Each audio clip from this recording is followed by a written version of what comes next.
Asante sana kwa kuendelea kuifuatia DTV Zone. Usisahau kusubscribe, kulike pamoja na comment kwa ajili ya kuendelea kupata taarifa nyingine nyingi za kimichezo. Asante na karibu.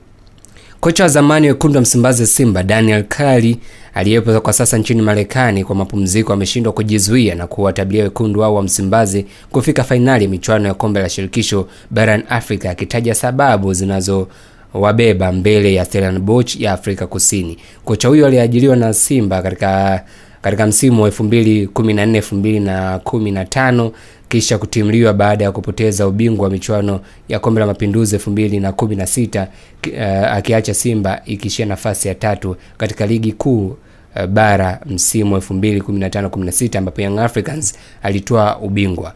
Akizungumza na moja kati ya chombo cha habari akiwa kule nchini Marekani, Kerry amesema kuwa amekuwa akiwafuatilia Simba na kubaini imetinga hatua ya nusu finali kwenye kombe la shirikisho barani Afrika kwa mara ya kwanza na itakumbana na Stellenbosch ya kule Afrika Kusini, nchi aliyowahi kufundisha soka kwa muda mrefu. Kerry amesema kuwa ndicho kipindi ambacho Simba wanapaswa kuwa na laser focused na nishati ya kushiriki michuano mitatu tofauti kwa wakati mmoja. Ni jambo ambalo linahitaji akili kubwa sana na umoja wa hali ya juu. Kwa sasa Simba ipo katika nusu finali ya kombe la shirikisho barani Afrika, huku nusu finali ya kombe hilo la FA Tanzania, lakini pia inashika nafasi ya pili katika msimamo wa ligi kuu soka Tanzania bara, ikifukuzia ubingwa kwa ukaribu dhidi ya watani wao Young Africans. Kocha huyo amesema ni jambo linawapa nafasi ya kufanya makubwa. Nikinukuu kile ambacho amesema, hii ni fursa ya dhahabu,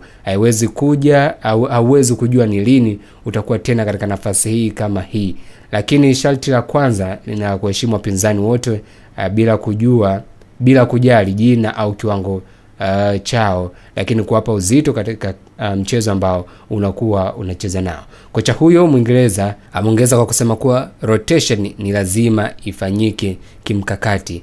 Unampumzisha nani na nani? Je, mechi ya FA ya michuano ya nyumbani na michuano ya ndani, yani michuano ya ndani pamoja na michuano ya CAF, hizi ni hesabu ambazo benchi la ufundi linatakiwa kuwa nazo ili kuhakikisha kwamba timu inafanya vizuri. Mbali na mbinu za uwanjani, Kerry amegusia kuwa jambo la tatu ambalo kwa maoni yake ndilo la msingi na yote ni jambo la tatu ambalo Kerry amegusia ni na la msingi kwake ambalo analiona ni umoja kwa wachezaji, benchi la ufundi, viongozi pamoja na mashabiki. Wakati huu ndio wakati ambao kuachana na minong'ono na kuwa kitu kimoja ili Simba tu iweze kufikia pale ambapo wao wote watatamani kuiona Simba katika mafanikio hayo. Huyo ni kocha wa zamani wekundu wa Msimbazi Simba aliyewahi kudumu ndani ya klabu hiyo.